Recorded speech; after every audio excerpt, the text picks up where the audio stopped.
Bonjour, chers téléspectateurs. Très heureux de vous savoir très nombreux en train de suivre notre émission, votre émission Écoute la voix des sentinelles dans notre matinée eschatologique. Nous sommes très heureux parce qu'on reçoit maintenant plusieurs abonnés, on reçoit des questions. Chers téléspectateurs, en tout cas, prenez votre mal à conscience parce que bientôt là, on va répondre à toutes vos questions parce que le docteur Christian est très disposé pour cela. Et je suis avec lui maintenant, je m'en vais, je me tourne vers lui pour le saluer. Bonjour docteur. Bonjour mon prophète. Comment vous allez? En tout cas, on est là, comme toujours, au front. Ouais. Notre thématique du jour, chers téléspectateurs, c'est le roi du Nord et le roi du Sud. Son accomplissement sur le plan prophétique. En tout cas, je ne sais pas vous poser des questions. Roi du Nord, c'est quoi encore en tout cas? Et soyez dans vos apaisements parce que les lanternes seraient éclairées tout de suite là. En tout cas, nous vous laissons les soins, docteur, parce que la télé, c'est les questions du temps. Oui, la télé, c'est question du temps. Merci, prophète Patrick. Vous savez, jouer avec les mots et c'est votre spécialité. Merci beaucoup, chers téléspectateurs. Vraiment, que Dieu vous bénisse abondamment. Et je salue en tout cas tous ceux qui se donnent la peine pour nous suivre et puis pour poser des questions, comme le prophète vient de le dire. Il y a vraiment suffisamment beaucoup de questions, mais il y aura aussi une émission élaborée pour juste répondre à toutes les questions. Mais chemin faisant, il y a certaines que nous répondons déjà à travers les différentes interventions. Pourquoi pas? Alors pour aujourd'hui, comme le prophète l'a annoncé, parce que c'est son émission, moi je ne suis que son invité. Peut-être un jour que les rôles seront aussi inversés, je ne sais pas. Alors, nous allons parler sur les rois du Nord et les rois du Sud, sur le plan prophétique. Ça a toujours été ainsi, les mêmes rois-là, même à l'époque de Daniel qui avait donné la prophétie, c'était toujours des choses qui allaient s'accomplir quelques temps après, même au temps de Daniel, même à notre temps aujourd'hui. Donc nous allons commencer, prophète Patrick, par votre permission. Vous pouvez prendre Apocalypse, le 20e chapitre, et nous introduisons avec le millénium. Mais ce n'est pas notre thème du jour. Apocalypse 20, le 7e verset jusqu'au 9e. Apocalypse chapitre 20, 7 à 9, j'ai lu au nom de Jésus. Quand les 1000 ans seront accomplis, Satan sera relâché de sa prison. Voilà. Et il sortira pour séduire les nations qui sont aux quatre coins de la terre. Aux quatre coins de la terre, les nations qui sont aux quatre coins de la terre. Gog et Magog. Gog et Magog. Afin de les rassembler pour la guerre. Leur nombre est comme le sable de la mer. Et ils montèrent sur la surface de la terre. Et ils investirent les camps des saints et la ville bien-aimée. La ville bien-aimée, on comprend c'est quelle ville? Jérusalem. C'est Jérusalem. Voilà. Mais un feu descendu du ciel et les dévora. Ça, c'est après quand les 1000 ans seront accomplis. Pourquoi on a fait allusion ici aux 1000 ans avant que nous puissions commencer notre thème du jour sur les deux rois du Nord et du Sud? Parce qu'ici, il y a un indice où on nous parle des nations, Gog et Magog. Donc, les nations du monde sont représentées ici par Gog et Magog. Alors, et on dit quand les miracles seront accomplis, Satan sera relâché de sa prison pour séduire les nations qui sont partout à travers le monde, Gog et Magog. Alors, la séduction de Satan avec la guerre de Gog et Magog n'interviendra qu'après le millénium. Or, si vous regardez jusqu'à ce jour, le millénium n'a pas encore eu lieu. C'est comme ça qu'autrefois, on avait cité ça nommément. On avait suivi les pasteurs Lifoko, les chantres Lifoko, dans une émission avec Sango, où il avait dit ouvertement, il avait lu ce passage que non, ce qui se passe aujourd'hui en Ukraine, c'est qu'après le millénium, maintenant ce sont les nations Gog et Magog. C'est-à-dire nous sommes dans l'accomplissement de cette prophétie. Donc, chers téléspectateurs, nous disons que c'est faux. C'est une mauvaise manière de voir les choses parce que si vous analysez au fond, lorsqu'on dit que lorsque les 1000 ans seront accomplis, Satan sera relâché de sa prison. Est-ce que lui, le pasteur qui avait tenu tous ces propos, est capable aujourd'hui de nous dire quand est-ce que les 1000 ans avaient commencé? Parce que si c'est accompli maintenant vers la guerre de l'Ukraine, nous sommes chez 2023. Donc, Satan était enchaîné quand? Il y a 1000 ans. Donc, il était déjà enchaîné. Là, il était enchaîné. Mais lorsque Satan est enchaîné, la conséquence, c'est laquelle? il n'y aura plus de sorciers qui vont exercer. Sa puissance ne sera plus opérationnelle. C'est comme l'autre là qui est mort à Gangagipa et que Satan vous a enchaîné à Kanga Satan à 3h du matin. Et balembonge. Au Kansa, et téléspectateur, et balembonge, à Bundina, Natama Mobutu, à Kangi Satan à 3h du matin. Et s'il m'a camboua Satan, prophète Patrick Tikosika. Donc, problème au Kanga Satan, moi je me pose la question. Bato Bazana, problème na Satan, Bazana, problème Babongo la mitema. Et ici, ce qui balobi que Satan bakanga kaye, bongo ce ko ba relâcher. Or, Satan bakokangaye quand? Satan bakokangaye quand Jésus-Christ descendra du ciel. Na fin ya guerre ya otozo benga la dernière guerre mondiale. Na guerre wana na bitumbe ko salma les mêmes jours na guerre ya bataille ya Armageddon na suka wana Jésus akokita. Tobo okota na ba prophétie ba Zacharie 14, ce n'est pas le thème du jour. Ce qui a quitté d'ailleurs tangela biso ngo zaka Apocalypse 21 ouais autant 20 bandana 1 wana je crois qu'il y en a 3 quelque chose comme ça c'est comme ça. Puis j'ai vu descendre du ciel un ange qui avait la clé de l'abîme et une grande chaîne dans sa main. Il saisit les dragons, les serpents anciens, qui est le diable et Satan. Et il est lié pour 1000 ans. Il est lié pour 1000 ans. Bazo précisez bien, même ce que balo liango, vous prenez 1000 ans comme un jour comme 1000 ans. Alors, il y a une période bien limitée où Satan sera lié. Et si vous continuez avec la lecture de chers téléspectateurs, nous sur ces questions du temps, si vous continuez avec Apocalypse 20 là, vous allez voir, il y a des morts qui reviendront à la vie, qui régneront avec Christ pendant 1000 ans. Les autres ne reviendront pas à la vie jusqu'à ce que les 1000 ans seront accomplis. C'est-à-dire, les 1000 ans, c'est le règne terrestre de Christ avec ses rachetés. La période Esaïe Koutou, je crois, Esaïe 60, c'est combien 64. Azolo belango makasi ba nyama ba kofanda na ba lion na ba be ba kofanda sika moko violence kozalate rien de peu pendant 1000 ans. Nous allons en quelque sorte retrouver les premiers jardins d'Éden. Tu retrouver on a période on a 1000 au Christ akwa kurenya ndena simana yango Satan bakokanga bongo simba ko sani soki réunion terrestre Christ sili nde ba ko sani ni ba ko relâcher sikoyo Satan pa ya lisusu ko séduire les nations pour ba ko bundisa Jésus-Christ qui sera ici sur terre yango yoki balobi ke fait ko utalikolo salini etumbi bango parce que Christ a ko bunda lisuté. Alors siko so bino bo présenter biso que non 1000 ans c'est le cas ndenge ndeko na chantre du foka lobaki ke aleki na tv lobi ke 1000 ans c'est le cas guerre ya Ukraine ndenge zo sala mwabwe ezali accomplissement ya prophétie oyo yango tolobi te tokotika libota na kobunga bongo te bako kopengusa biso te parce que ils ont la manière de parler non il faut tozong sabato na nzela. Donc les 1000 ans ici n'interviennent que nani soki Christ aye na mabele ezali période ya rien ya Christ a na mabele parce que ta soko zongo spirituellement le bagano depuis Christ aya to ginyote ma minute na prophète Patrick. Depuis naissance à Christ, tous attendent à l'an 0, tout le babongo. Ayabo, le lot on a 2023, ça fait 2000 ans. Ce n'est même pas 1000 ans. Zongi sango 1000 ans comme un jour. Ça fait déjà des jours. Surtout, zota moko la Pentecôte au Saint-Esprit qui t'a dit boto bando compter le cola 1000 ans et banduan. Mais c'est déjà tout le bizarre des jours. Donc so ozuya ngona ba facette yo so expliquer ba to ke bo 1000 ans bino boloba ke no Satan siko ba relâcher pour bote biso yango e bandaka quand bo Satan go bakanga yeke wapi parce que ti lelo to mona ka Satan za ko opérer bandoki bazo sala misana bango zo sala ti lelo tinde que to zolo aboué misana bango ezo sala siko bakanga yeka. Donc wale za faux enseignement ba magi biso le bongo. Donc aboué ba nation Gog et Magog et puis siko aboué ba nation wana soki ba sangani bango nyonso ezali réciter. Il faut que le président prophète Patrick, ce n'est pas la Russie seule. Ce que zongeli no version wana le sous bio yoka nenge le bien. Hein?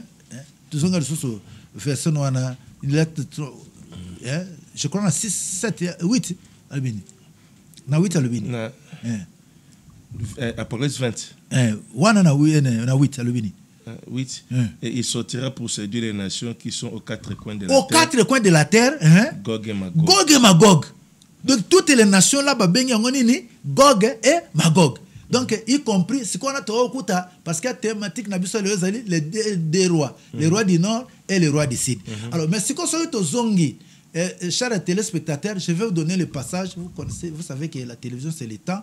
Alors, les deux rois, la nation Gog et Magog, ils viennent d'où? Si le plan prophétique, lorsque vous lisez Daniel, il avait déjà annoncé les rois du nord et les rois du sud. Tanga Daniel 11 bien na okende kunati parce que tout ça n'attente okuta kuna c'est quand est-ce que ces deux rois avaient intervenu? Les deux rois avaient intervenu après la chute de l'empire médo-perse. Le premier empire c'était empire babylonien, empire médo-perse yé ekwesi yango. Bango ba s'installer pouvoir na bango.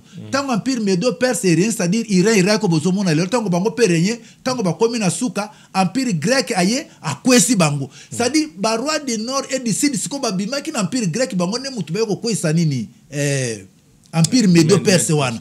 Là vous allez trouver d'une part, on l'appelle comment vous avez passé. Il y a c'est Ptolémée, Ptolémée, oui. Ptolémée wana, il est roi du sud na Antiochus 4 Épiphane, il est roi du nord. Donc, ce qu'on a dans l'histoire, na boina me mabino museka na histoire, au moins ce qu'on a na Daniel 11, au kuta, comment Daniel a prophétisé que les deux rois viendront, hein, bako kouissa et bako envahir Terre Sainte na Erwana, Ptolémée na Ptolémée. Ptolémée na Antiochus, les deux rois, il y a Cyrine de wana Ptolémée, roi du sud, na Antiochus Épiphane, yende roi du nord. Bon, ce sont des dynasties, au balanda na kilanda kwana. Wana dans l'histoire. Soko tangi siko na Daniel 11 wana. Vous allez vous rendre compte que ces deux rois là à l'époque, ils ont fait alliance et ils ont attaqué même Israël. En passant au prophète Patrick, Zwakaka Oyoka, iloko mona lingna bimisawana, Zwakaka na Daniel 11 wana, kena Daniel 11. Vous allez remarquer maintenant pourquoi tous ces zwango bongo Daniel 11 wana kaka. Soko zina, je crois poto zwaka mo temps verset 35 je crois 38 ou 39. Autant ngo kaka. Vous allez remarquer que le roi du nord là qui était Antiochus 4 Épiphane, quand Daniel prophétisait, au même moment son modus operandi prophète Patrick ezali ndenge moko na ya Daniel 9 27 c'est quand prophétisé. Si écoutez bien chers téléspectateurs, si la dernière semaine il y a prophétie à 70 semaines. Or dernière semaine au Salma quand après enlèvement de l'église et salamina noté. Mais ce que modus operandi ya oyazo prophétisé sur MP oya coréen na période de la dernière semaine de Daniel na Antiochus wana nani Épiphane wana oya salaki déjà na Daniel 11 kuna et si salama déjà ko renverser empire médo-perse na yé prophète Patrick ndenge moko. Voilà pourquoi tanga ngona bandana 35 wana oka ndenge oyo zali Antiochus Comment 35 35 quelques-uns des hommes sages succomberont afin qu'ils soient épurés, purifiés et blanchis jusqu'au temps de la fin, car il n'arrivera qu'au temps marqué. Le roi fera ce qu'il voudra, il se lèvera et se glorifiera au-dessus de tous les dieux. Au-dessus de tous les dieux, et il dira des choses incroyables contre les dieux des dieux. Le roi du nord. Il prospérera jusqu'à ce que la colère soit consommée. Car ce qui est arrêté s'accomplira. Voilà. Bon, même on continue, mais on s'arrête. Zoa sikobo, chers téléspectateurs, nous avons sabino gymnastique pour comprendre que tous en a deux prophéties. Prophétie oyo boye, bazako lobango pour na roi, ya roi du nord na période na oyo bakende ko attaquer pisre na période one. Mais on remarque que sous tango Daniel azolo ba na Daniel 9 wana zolo ba Antiochus azolo ba na makambo ko sala na dernière semaine de Daniel. Dis-moi ceux qui nous ont déjà suivis dans 70 semaines, ils ont compris mais soko landi biso ka lelo et gozamo pas se comprendre tango tozolo ba si la prophétie a 70 semaines de Daniel. Alors Daniel 9 zango 9 27. Oyo ka pe modus operandi ya même MP à temps de la fin na Antiochus wana oyo ka ndengeza. Il fera une solide alliance avec plusieurs pour une semaine. Et durant la moitié de la semaine, il fera cesser les sacrifices et l'offrande. Les dévastateurs commettra des choses les plus abominables jusqu'à ce que la ruine et ce qu'il a été résolu fonde sur les dévastateurs. Voilà. Donc, okomona wana, soko tangi yango, Paul paye kolobango, akozwa place en Nzambe, se proclamer Dieu, car ndenge pe Antiochus Epiphanes, ba chers téléspectateurs à sala on a Erwan. C'est quoi tozo tanga ngo pona nini? Bon comprendre que na ba rien ya nation Gog et Magog. Tozali na deux rois mibale wana. Roi du Nord na roi du Sud. Soko tangi yango na Daniel 11 wana. Roi du Nord ezali Antiochus Epiphanes, roi du Sud ezali Ptolémée. Alors Ptolémée wana siko boy parce que na tango ye bakos ya ko attaquer Israël ba loka basala ikala toza na prophétie juxtaposée. Ça dit prophétie o esalamaka o tolobaka accomplissement littéral préfiguré et salama na tango wana siko tozo ke na accomplissement final na tango yo 7e ou soit 70e semaine ya Daniel Kosalama na période de Yasuka pour dire que l'esprit déjà antéchrist ezalaki ko se faire voir déjà parti ya baroi wana na façon na bango ya Kosalama okomona siko boy agir ya Russie na bimisango lelo parce que to meka ko pesa nuance moko ezali wana prophète zwana na Ézéchiel 38 okomona que chapitre wana Ézéchiel 38 eza koloba makambo nyonso esalamaki na guerre ya Kipuru aboye na 1973 babenga guerre des Arabes tango Arabe baye ko Syrie na Égypte baye ko sangana pona ko attaquer Israël bazaki na jour na bango babenga jour ya grand pardon ya nini ya Yom Kippur baye ko surprendre bango Russie apesi bango manduki mais Nzambe ko confondre bango na ndinga otsakana te banda verset 2 kita banda kana ona kita to kuzwaka ndambo total. La parole de l'Éternel me fut adressée en ces mots. Fils de l'homme, tourne ta face vers Gog au pays de Magog. Gog au pays de Magog. Gog c'est-à-dire c'est les rois, Magog c'est les territoires. Voilà. Vers les princes des roches. Roche ndeni ni sikoyoki. Roche c'est la Russie. De Meshek et de Tubal. Tubal ezaka ba peyon so ezali tout autour wana ba kombo na ngolelo soko luki eza pe mo spécialiste na kotona soko travail ngo komona ke Tubal, Meshek, Roche okuta ke ezali ba peyon so ezali kotona me ya Russie wana et prophétise contre lui. Tu diras ainsi par le Seigneur l'Éternel, voici j'envoie à toi Gog, prince des roches, de Meshek et de Tubal. Oyoki sikoboy basangisi bango nyonso wana na Gog na Roche Tubal bango surtout bapesi bango prince moko Gog alors qu'au départ ezaki loka moi bamboka mais pourquoi bapesi bango bongo parce que en principe Gog lingi ko laksa lokola c'est to pesa zanet nini qui résiste contre Dieu qui attaque qui combat c'est ça moi muke signification ya bango ya mwana ya Gog wana comme ça ezako continue. OK. Et je t'entraînerai et je mettrai une boucle à tes mâchoires. Je te ferai sortir, toi et toute ton armée, chevaux et cavaliers, tous vêtus magnifiquement, troupes nombreuses portant les grands et les petits boucliers, voilà, tous maniant l'épée, et avec eux ceux des Perses, d'Éthiopie et de Pout, tous portant ozoyoka papa bamboko na bazotanga okayokuta na guerre ya Kipuru abwe bango surtout bakota pona combattre obi bible zana ba dété mon prophète Patrick tikatata continue.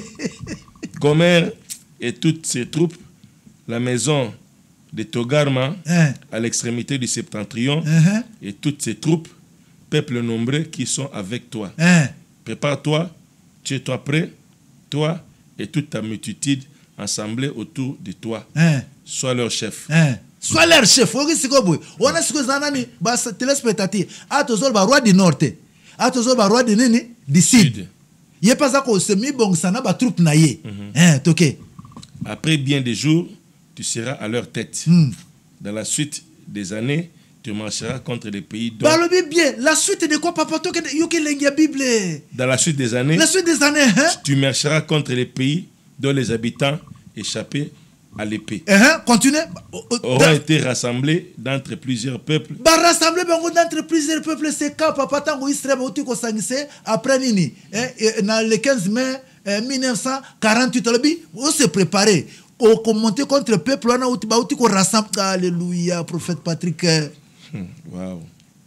Yo wana nano Ezekiel azolo ba azali prisonnier azali nini exilé wapi na Babylone na fleuve Kébar ndazo pe sa profession le cas après deuxième guerre mondiale tellement pression ba Bible tata ton di mango tendenge nini prophète nanga azo tanga bike okoya peuple na kuta rassembler au milieu de peuple okokende ko bundisa ye na ba troupe na yo. Alléluia. Continue Thomas. Prophète Patrick. Chez les montagnes d'Israël longtemps déserte. Longtemps déserte etikali déserte quand tango ba ki exilé te ba monter etikali déserte après. Alléluia alléluia alléluia. Retirés du milieu de peuple ils seront tous en sécurité dans leur demeure. Dans leur demeure. Continue. Tu monteras tu t'avanceras comme une tempête, tu seras comme une nuée qui va couvrir le pays, toi et toutes tes troupes, et les nombreux peuples avec toi. Ainsi parle le Seigneur l'Éternel. En ce jour-là, des pensées s'élèveront dans ton cœur. Voilà verset. Tout le monde a dit. Bon, attention au Sukuan. Bon, continue. Et tu formeras des mauvais desseins.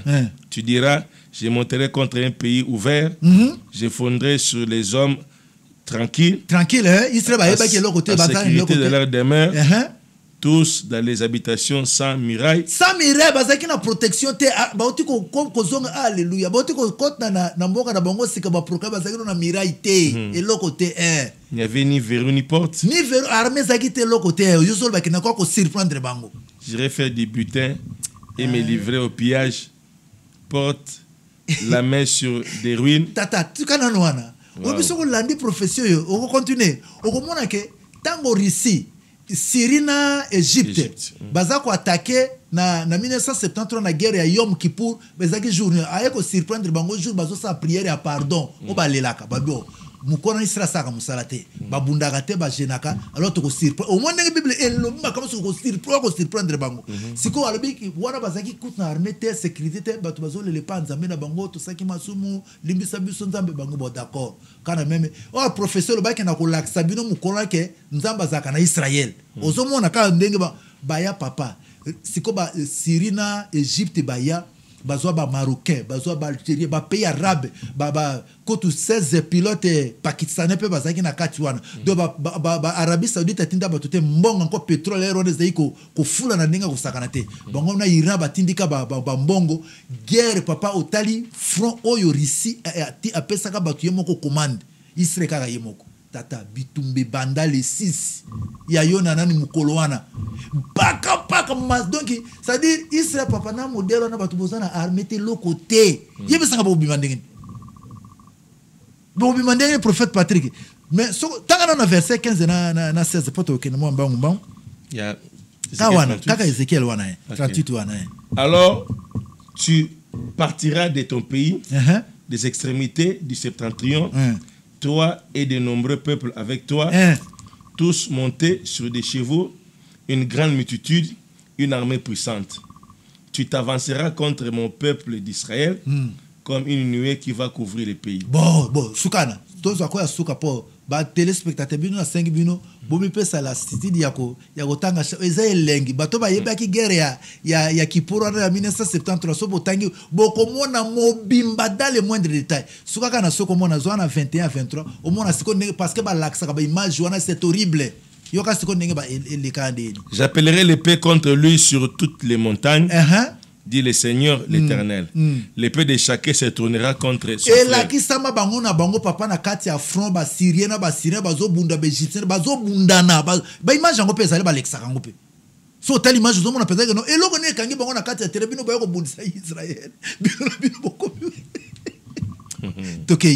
J'exercerai mes jugements contre lui par la peste et par le sang, par une pluie violente et par des pierres de grêle. Je ferai pleuvoir le feu et le soufre sur lui et sur les troupes, sur les peuples nombreux qui seront avec lui. Je manifesterai ma grandeur, ma sainteté, je me ferai connaître aux yeux de la multitude des nations. Et là, on a l'ingaka botala ke so botangi chers téléspectateurs, bozuka ka Ézéchiel 38 parce que tozo kota un accomplissement ya ba prophétie biblique et kotika la kaka masakoli na masakolité il faut ekokisama ko tolo ba ke net Ézéchiel 38 et ça c'est la manini ekokisama déjà to mona yango alors sikobo oya Daniel 9:27 otangi wana ya dernière semaine wana ya Daniel pe ko sanini ekokokisama alors nde siko na tango wana yango ko ekokisama na suka pe to ko komona soki lelo église ali enlevé droit du nord ko lelo bazo bundana bazo na guerre nebi ko zana mo ba question ozo zelanga côté wana lelo tolo ba États-Unis zo bima grand mais États-Unis ali mo na prostituée ya botami na ba européen alors ko le ba kambo siko abimi empire romain to ko benga to union européenne si yende empire na bimi akwanglutir États-Unis ko koma akozonga kana sene ndenge bo sangana boy force kaka ikozonga kana neni na États-Unis ko tega ni grande puissance mais ko sala mena na baza déjà sika moko to lo bango bongo na kati ya tango le super président ko ya union européenne ndako diriger sikoyo comme roi du nord entre temps Russie comme nini roi du sud akozala alors yango no mona bitumbe zali lelo to lo bezali déjà prélude ya oyo ko sala pe na tango moko mais déjà les rois du nord et du sud baza ko luka mutu na mutu akwa a affûter ses armes a mis la déjà position na ye tozo mona côté à les rois du nord bien que nano a mis en place mais ba pays ya utato benga bango roi du nord bazali déjà ko sangana et tikali siko côté à Russie yende pe siko comme roi du sud azako bonga mana côté na ye quand bien même côté à allié soko tali Russie ya on a solo ba que Poutine ce n'est pas un stratège parce que na côté à stratège asana ba arme makasi bisike bele ko le kutu otanyo soana mais ce n'est pas un stratège balonga guerre kaka na kana bombe te tala nani Hitler azaki na ba arme ba char ba arme azaki na ngo hôtel kutu ba penchero ya so tali na film na deuxième guerre mondiale aux États-Unis bango ba bando kanse bazana minduku ba ko tala bitata charo ya moko ya Allemagne oya bango ezo 4 zo kota balobi ayo donc moi kutu mais au finish Allemagne longa ki guerre te donc c'était peu ça les lokuna Russie comme roi du sud Union européenne to bien bon comme roi du nord les rois bazali quoi fitter les armes parce que les jours à venir côté tozo que des prophètes Patrick il faut ba profession sur comment il fait ça nini et kokisam ya moment que to tangi Ézéchiel 38 pona relaxa que ndenge basakola ngo dans les moindres détails et kokisama pe dans les moindres détails o mususu ndenge tozo que ndeboye et c'est mon abiso prophète Patrick na biso ko église tozalo na kaka pona to chasaka ba demuti. Notre rôle après, qu'on chasse les démons, il faut peut-être avertir le peuple de Dieu que Jésus revient, nous devons nous préparer parce que na guérison, na délivrance, on risque que on se perdre, on bicame, on y a pas qui tika la Vierge folle, alors on se perd. D'où ma cambozo le calelo à travers le monde, il ne faut pas battre, minimiser en go. Bamona on loka ça va faire mon et y a quand on attend on moko boy et qu'on s'en le cas non. Donc le roi ma cambozo mon ezo salama oboy, tous les qu'on a des rois wana. Roi du nord na roi du sud bazali quoi fitter ba arme na wango donc guerre on écrit nous sommes ngo prophète Patrick na muto azali éclairer il comprend déjà que eux ils abattent bazo ça l'entraînement pour ça les États-Unis na ba pays européen ba allemand ba lebino ba char léopard to tindaki kuna ezala année 70 to mekaika ko yakala mais siko turo boto zo tinda to bimixu ya suka boy ba français ba lebino ba na ba missile to pesa ki ya na Ukraine wana ezali ko ya ba ne wana mais c'est que la guerre est en intensité, tout ça pénine. Ça dit, n'a pas cagnoso. Bango surtout ba osani, risque pas le bon, n'a pas na beta kindam. Ce qui ne peut mati, n'a pas na côté, n'a pas na sanini, na mati. Ça dit, batuna batsuka zo tese ba arme parce que confrontation autozali ko yezali boson na biso prophète Patrick. Bon, moi j'ai pari que troisième guerre mondiale les asikote. Ah bon, je ne suis pas prophète, binonde basakoli. Il y a monde encore des nations là qui global mais nation mon ka ke ezana no ba moment moko entraînement n'habite ce qui prophète Patrick voilà donc merci en tout cas chers téléspectateurs en tout cas il faut suivre vraiment minutieusement eza biloko to message na ngote ngi to lobaka donc pasanga sika biloko sika alors notez la question numéro ezali wana opposé et puis le docteur est mieux placé pour répondre à toutes ces questions. Gog et Magog. Expliquez-nous à Gog et Magog. Tu comprends. Donc il y a un temps où notre futur, Gog et Magog, ils ont réussi. Il y a d'autres pays liés, même actuellement. Puis il y a des entraînements. Apparemment, Russie a ba Chine ngo bazo kotate ce que yé qui gogue ce qui magog ngo boye entraînement né sur le plan même politique na ezo qui nini. Bon, en tout cas, vraiment, aux Amaël et Billy. Question moi qui toko. Bon, il y a moi qui n'a pas le bac souvent que ceux qui guerrent qui n'habitent ce qu'il y a côté qui va gagner la guerre entre Bango et Balé Lelo. Qui va gagner? Bon, sur l'analyse sur papier. Sur papier, boye. Ce qu'on tali, ce qui bazala qui tamoukoussé. Parce que un manager c'est qui? Un manager c'est celui qui prévoit à long terme. Il ne prévoit pas de parce qu'il y a le but que notre opération militaire il y a 3 jours.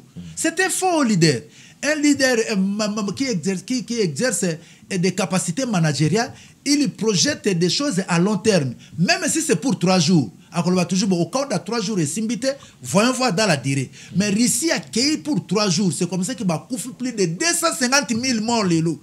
De même aussi côté Ukraine, va couvrir belé. Donc est-ce que tu as des plans entre guillemets, il y a opération militaire, en guerre. Est-ce qu'à prévoir que beaucoup fa 250 000 morts, à prévoir que ça déjà les lots une année. Lui n'a pas prévu ça dans la durée. Or un manager, il prévoit des choses à long terme. N'ena bandi le prophète Patrick Tozo bana musala, Tozo tala ke bo dans 5 ans et comment on peut monter des stratégies dans basala rango toujours à long terme. Mais celui qui zalaki la courte durée d'où lokola surprenant qui batona guerre ndenge kaka ba surprenant ka Israël na période de guerre Yom Kippour, il fallait en finir balamoko, c'est-à-dire à bandaka na ba satade ne balamoko, l'histoire sera close. Mais yo côté lobby Sarkozy lobby que autant ezali na état ya mort cérébral, c'est-à-dire côté armement bazaki na bangote. Bon aux occasions bon na envahir ka Ukraine na ke kende tisuka. Erreur ya salaki ngana wala ça c'est nga comme ya na liste erreur Poutine na salaki il fallait que de na ka tisuka balamoko. Mais tant qu'on va résister yé si ko ba arme occidentale comme ko ya malembe récent ce mati na Ukraine n'est pas avancé té azo reculer té parce que entre nous Patrick prophète nangai si ko bazade ka on a roi du nord na roi du sud si ko comme ko bunda na terrain wana qui va accepter de perdre pour match ni le gozate il faut que moka ça ni et Biden il y a 4 jours que la Russie va perdre cette guerre pour nous on a question nengo tuni question moko sage Russie n'est pas stratège à contaminer kaka na biceps non na satade c'est bien au moins allemand peut que bon qui bien que ozo ba Mussolini banini mais manière à coopérer ya Poutine ezabieté Chine avant comme la Chine tous ont tapé le col à Japon. Le Japon a été bombardé par les États-Unis dans la deuxième guerre mondiale c'est guerre mais comment ici à coopérer te bon master tous en ngano côté moko toté mais la type en États-Unis chose grave États-Unis bombardé qui Japon bazali ba allié à kosakana tata 5 na coopération militaire na mer du Japon na côté à Corée ba marine na bangon sauter travailler ensemble les lois Japon côté na coalition pour na Ukraine pour combattre Russie alors que c'était de vrais ennemis. OK kuna au moni na Allemagne deuxième guerre mondiale États-Unis zaka allié na Russie pour ba gagner Allemagne mais curieusement, c'est les États-Unis, avec sa politique, il a gagné l'Allemagne, Russie est l'autre côté. Et la Russie, même les petits n'ayant confiance, Moldavie, les pays sont entourés, Adama bango ba territoire. Na Ukraine mutu ba ki ba noko.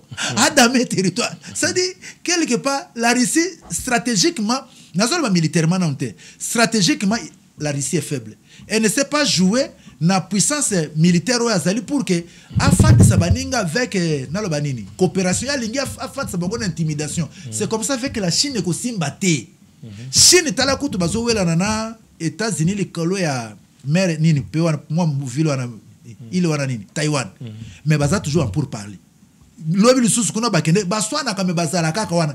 Alors que Russie na Chine bazo ko développer bloc moko lelo bazo kende na Afrique du Sud bangon surtout. Ezali Brésil, Inde, Chine, Russie, Afrique du Sud, 5 pays wana balingi ba bimisa pe monnaie moko pona ba concurrencer dollar. Mais so tali bango Brésil économie na ye e fandi pa banane. Na dollar nanu ye moko Brésil na na problème. Autant l'Afrique du Sud ye moko force monnaie nezali na wapi. Donc BRICS wana ce qui makasta ngo zala. Or Chine ye pas zana no ko garder monnaie na ye. Azo dépendre na vente na nyonso salamaka na Occident. Ba bengi ba semi-conducteur ba composé électronique union ce côté na ba avion ba char de combat et son ba marami sa force économique là c'est l'Occident. Bon si ko Russie c'est bien besoin que na BRICS mais si ko bino na kati wana bozali na lo ba homogénéité zate ce qui le guerre éclaté que était au bloc ya roi du Nord bangon surtout ba côté contre Russie bon stratégiquement na ko lo ba que Russie ko perdre. Mais militairement, je ne peux pas encore le dire parce que net Russie sera betika misine monga na ko dindisa Grande-Bretagne so a dindisa ngo penza ko etali tsunami penza Grande-Bretagne et dindi. Mais est-ce que ko dindisa Grande-Bretagne mobimba et ko peut avantage que olonga baning? C'est ça aussi le problème du prophète Patrick. Vraiment. Donc là c'est intéressant. Maintenant, bon, peut-être na ba nation gogo ce ko so mona que yes ko boy problème à Russie, il faut jouer na stratégie. Ezali na ba pays belé o lelo que Russie à comprendre que États-Unis a lésé ba nation et belé baza contre ye. Maintenant le sous Inde a kuna il y a un mois a ko arraché marché il y a 825 millions de dollars alors que bazana Russie na kati ya BRICS wana. Mais ba ke États-Unis Russie boya ko pese a fabriquer ba avion de chasse à makasi. États-Unis a payé licence na 825 millions ba fabriquer ba avion à 4e génération. États-Unis c'est quoi ça na 5e génération na ba F-35 naï. C'est quoi baso CP là qui na niveau na bango Inde a comme na niveau pe na capacité alors que baza ba ennemi ya ba nani ya ba américain. C'est qu'on gana somi mais entre-temps Osaka na Corée du Nord. Mais benda ka si petit ngo pe Corée du Nord ça penza que non boza ba lié que ceux qui attaquer nga ou attaquer Corée du Nord. Ceux qui attaquer Corée du Nord mais c'est quoi Russie si le plan stratégique bon ba nation go go magok si yango no moni que na tango ya suka ba nation yo surtout na roi du Nord na roi du Sud nengo tangi na apocalypse na ba bengi bango sur les nations Gog et Magog. Pourquoi? Parce que bango tout ba ko s'opposer maintenant contre Christ et pour ba combattre et ta o Russie zalaki ye moko comme Gog na balie na ye na kolo ba peut-être ça conclut na guerre wana ya Yom Kippour ou esalamaki na 1973 mais actuellement na moni tango nani États-Unis a na toke de tala balia sandenge salama États-Unis a ko bundisa na Vietnam Chine na Russie ba yokani ba pesi Vietnam mandoki États-Unis a longa te a échoué. Bon pourquoi ba continuer qui tango États-Unis a ko attaquer na Saddam Hussein Russie a kotate atikaka bango ba kende kandenge wan bon lelo yo boye États-Unis c'est quand le babongo a une guerre contre Russie bien que ça guerre moko par procuration. Bon, tout ce monde à côté roi du Nord, bango ba troupe na bango ba zako sangana. Mais côté à Russie bon, tu éviter qu'est-ce qui se passe, il y a on a dit que stratégie côté on a pensa stratégie. Vous sentez que la Russie quand moi Biélorussie azalana atemindu kuna mais la Biélorussie représente quoi?